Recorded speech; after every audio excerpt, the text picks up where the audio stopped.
ఏ నీ ఫ్రెండ్ ఎవరు లడ్డు? చెల్లా నీ ఫ్రెండ్? ఏం చూసావు రోజు? ఎందుకు చూసావు? ఎందుకు ఎందుకు చూసావు చెప్పు. ముక్కులో ఏంటి పెట్టుకుంటున్నావు? ఎందుకు పెట్టుకుంటున్నావు ముక్కులో? ఎందుకు పెట్టుకుంటావు? నువ్వేమైతే పెద్దగా అయితే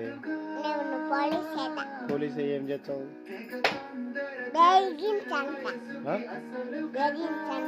బెదిరించావు? చెప్పు మళ్ళా ఏం చేస్తావు? పోలీసు అయితే ఏం చేస్తావు?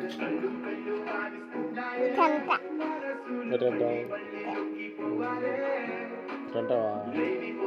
దొంగలను పట్టుకొని ఏం చేస్తావు? పట్టుకొని చంపుతా. ఎందుకు చంపుతావు?